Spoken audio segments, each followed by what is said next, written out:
وہ قرآن پڑھتے تھے، وہ نمازیں بھی پڑھتے تھے، وہ راتوں کو عبادت میں کھڑے رہتے تھے، لیکن نبی کریم علیہ السلام نے فرمایا یہ لوگ دین سے ایسے نکل جائیں گے جیسے تیر شکار کے جسم سے نکل جاتا ہے۔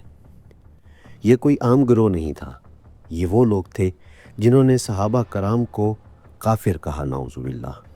یہ وہ لوگ تھے جنہوں نے تلوار اٹھا کر مسلمانوں کا خون بہایا، اور یہ وہ لوگ تھے جن کے خلاف خود حضرت علی رضی اللہ عنہ کو میدان میں آنا پڑا۔ یہ ہے خوارج۔ خوارج کا لفظ خرج سے نکلا ہے، یعنی نکل جانے والے، وہ لوگ جو جماعت حق سے الگ ہو جائیں۔ ان کی جڑیں جاتی ہیں ایک عظیم سیاسی عسکری واقعے کی طرف، جنگ صفین سن 37 ہجری۔ ایک طرف تھے خلیفہ وقت حضرت علی رضی اللہ تعالی عنہ، اور دوسری طرف تھے حضرت معاویہ رضی اللہ تعالی عنہ۔ جنگ شدت اختیار کر چکی تھی، خون بہہ رہا تھا، مسلمان کے سامنے کھڑا تھا۔ جب جنگ اپنے فیصلہ کن مرحلے میں پہنچی تو مخالف لشکر نے قرآن کو نیزوں پر بلند کر دیا اور کہا ہم کتاب اللہ کے مطابق فیصلہ چاہتے ہیں۔ حضرت علی نے خون ریزی روکنے کے لیے تحکیم قبول کر لی، لیکن یہی وہ لمحہ تھا جہاں ایک گروہ نے حضرت علی کی فوج سے الگ ہونے کا فیصلہ کیا۔ وہ چیخ اٹھے لا حکم الا اللہ، حکم صرف اللہ کا ہے۔ ان کا کہنا تھا تحکیم قبول کرنا کفر ہے۔ یہی لوگ بعد میں خارج کہلائے۔ ان کا عقیدہ کیا تھا؟ خارج کا نظریہ سخت اور انتہا پسند تھا۔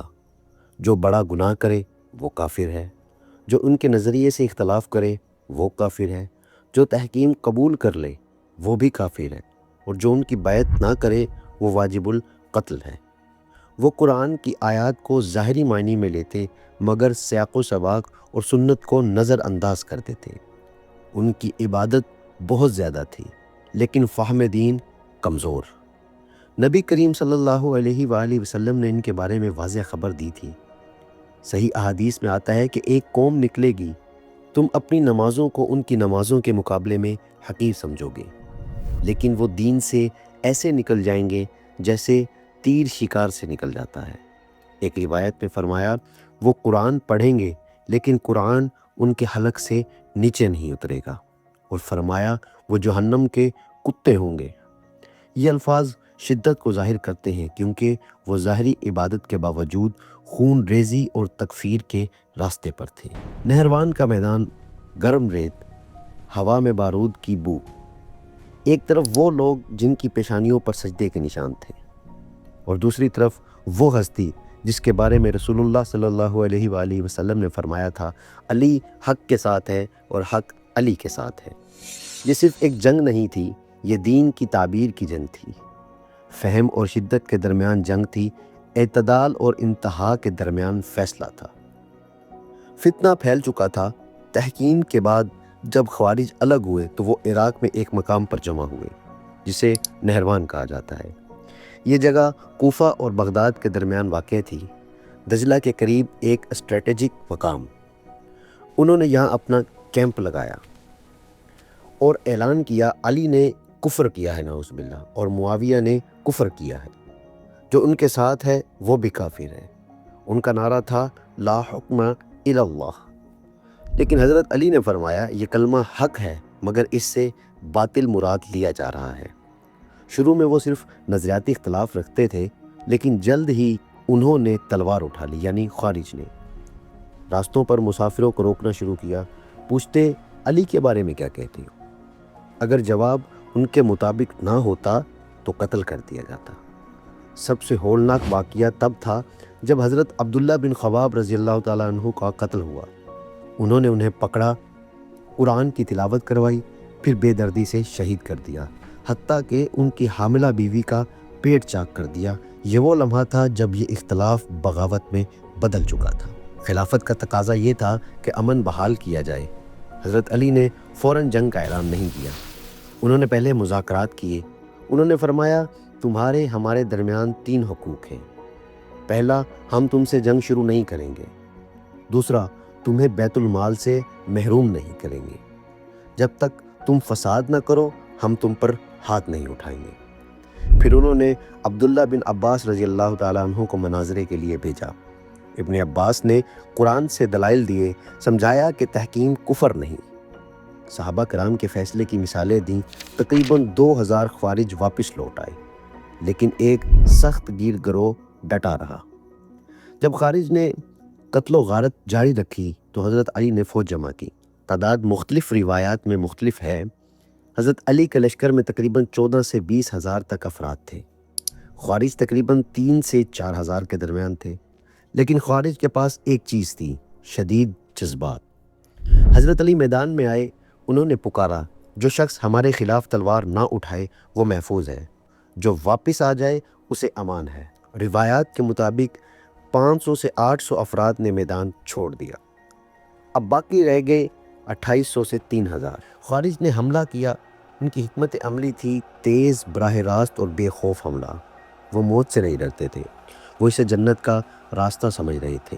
لیکن علی کی فوج منظم تھی، جنگی صف بندی مضبوط تھی، سپہ سالاری اعلیٰ درجے کی تھی۔